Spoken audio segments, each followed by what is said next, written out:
You are watching World News at the 34 International.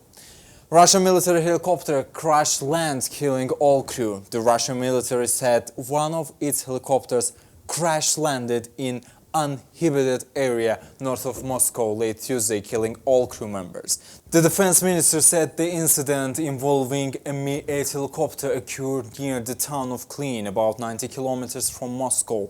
The minister didn't clarify how many crew members were on board, but said that the helicopter wasn't carrying ammunition and landed in a desolate area. The chief command of the Russian airspace forces has dispatched a commission to the site of the incident, official added.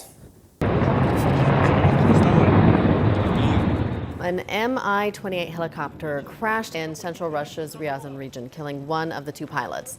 The other pilot, who catapulted from the gunship, has been sent to the hospital and was in stable condition. TASS news agency quoted Russian Air Force Commander-in-Chief Viktor Bondarev as saying the crash was caused by a hydraulic system failure. He also ordered temporary suspension of all Mi-28 helicopter flights.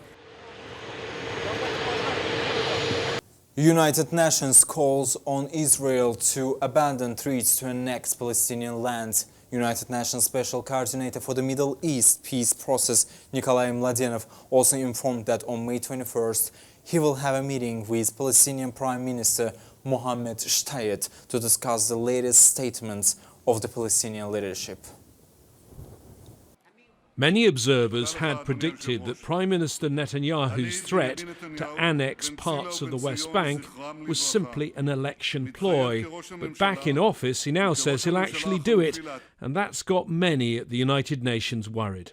UN Special Coordinator Nikolai Mladenov, briefing the Security Council, restated the UN's long-held position that annexation would be a serious breach of international law by Israel, derailing a two-state solution. But his response to Palestinian President Mahmoud Abbas's decision to withdraw from all previous agreements and stop cooperation with Israel was perhaps more surprising.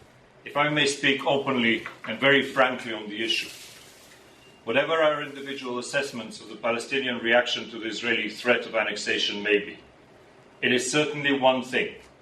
It is a desperate cry for help. It is a call for immediate action. Security Council members urged Israel not to pursue a policy of annexation, except for one. The omission of such a statement by the US Ambassador Kelly Craft was telling. She, though, left it to her boss in Washington, D.C., the Secretary of State, to criticize the Palestinian president.